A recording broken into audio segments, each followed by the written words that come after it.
Alrighty, so let's now get into the revolution itself. And as I mentioned, there's multiple phases to the French Revolution, and things are about to get really wackadoodle in France for several years. So let's get started with kind of our first slide and some words and where we're going with all this.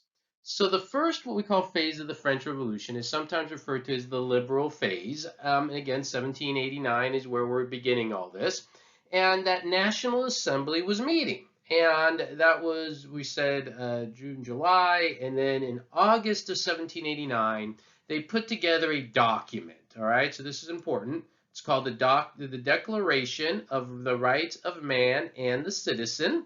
It's an easy primary source to find. It's usually in the textbook that I assign, or you can find it online as well.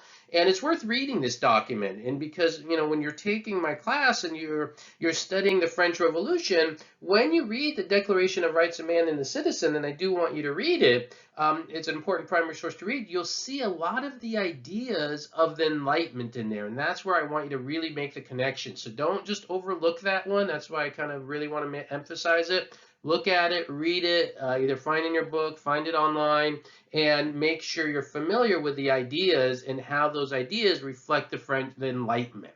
So these are the ideas that they put. Interesting little quick side note. There was actually a woman at the time named Olympe de Gouges who created another document called the Declaration of Rights of Women and the Citizen. Obviously didn't go anywhere, but just I mention it because this is, just as a side, we'll talk about this more in future lectures, this is kind of an early part of the whole women's suffrage movement and the idea of women having more of a voice and more of a say. If you think about the same time, Abigail Adams in the United States kind of being a bit more vocal. And so this, of course, nothing's going to change dramatically in the 1780s, but it's not a surprise that during this revolutionary time period you see something like this. All right, so anyways, they take this document, the Declaration of Rights of Man and Citizen, and what do? They give it to the king, and they say, Louis, this is what we want. Now, initially, when Louis gets this document, he's like, okay, I could work with this. Does he really mean it? And the answer is no, because that was 1789. By 1791, we're jumping ahead a bit. And again, you can take a whole course on the French Revolution, go into every detail. But by 1791, it was starting to become clear that Louis was not exactly honoring the ideas of the Declaration of Rights of Man and the Citizen, and that essentially was trying to undercut everything they were trying to do. That the people who were part of that Third Estate, now National Assembly, felt that he was lying to them, wasn't trying to support any of these changes.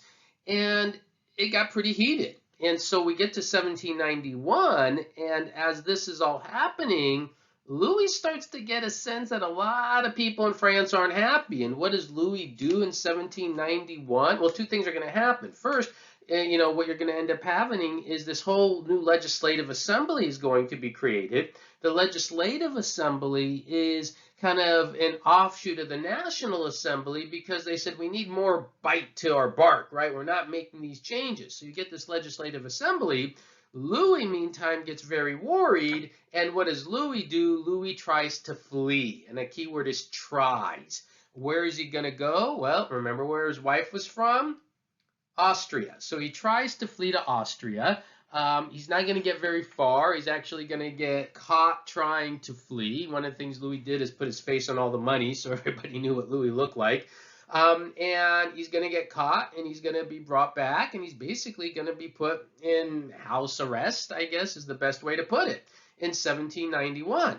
So now we're still in the first phase of the French Revolution, and you get the king in house arrest, essentially. You've got a bit of chaos in the streets. And just to complicate things a little bit more for you, war breaks out with Austria. So that's the next big thing that's going to start to happen as we get into 1792. There's going to be wars breaking out, first with Austria, then other nations. And, the question is why? Why would Austria and other nations fight against the French at this point? And a lot of times people say, well, France is vulnerable. They're easy to get at this point.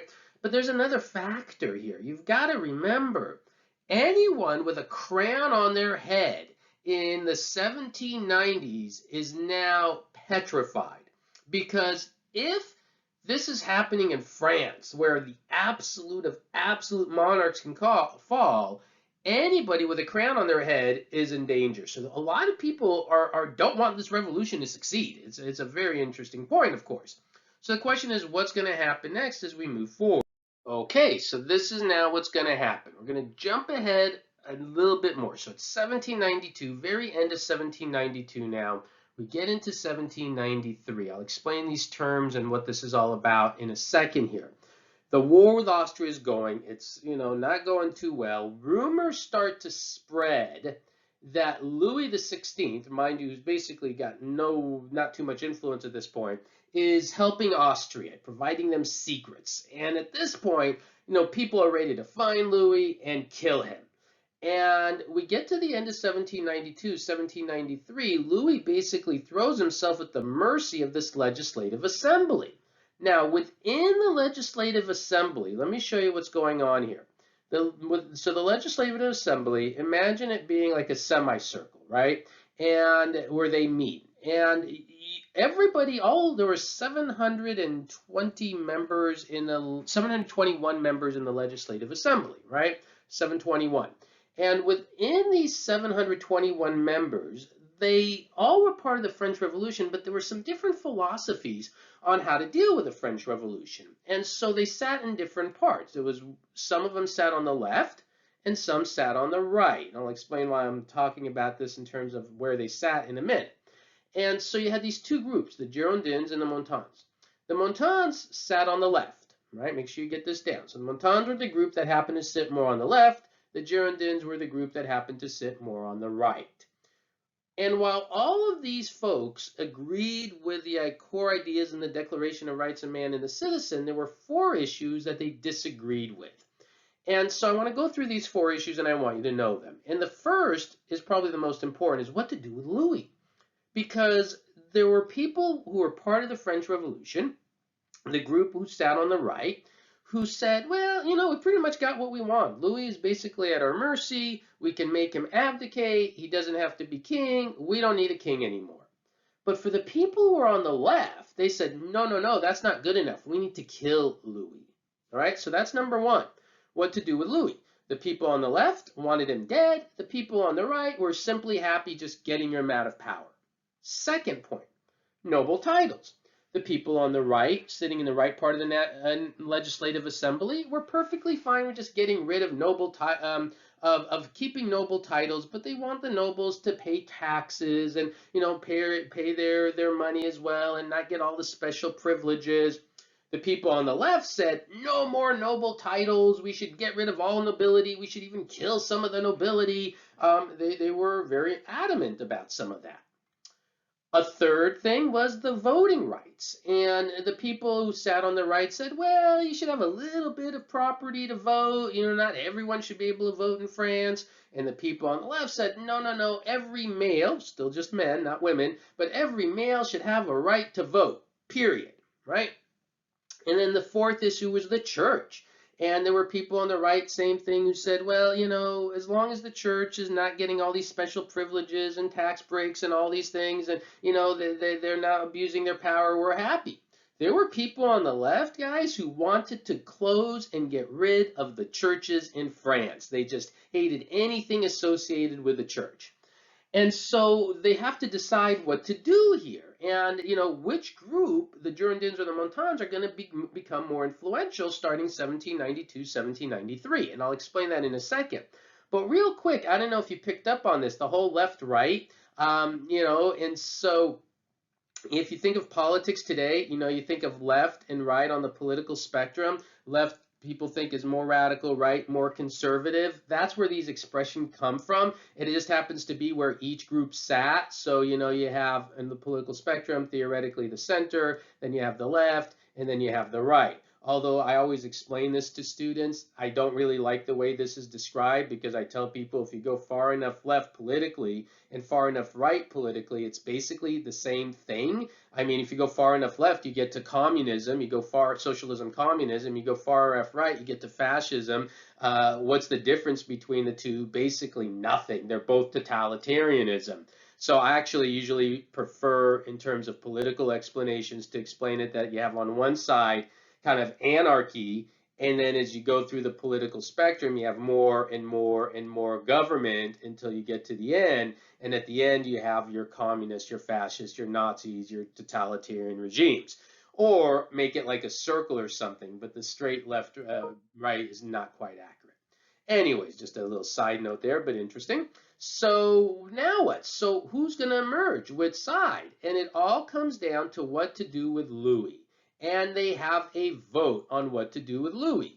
Are you going to kill him, or are you going to just get rid of his power? What is the choice going to be?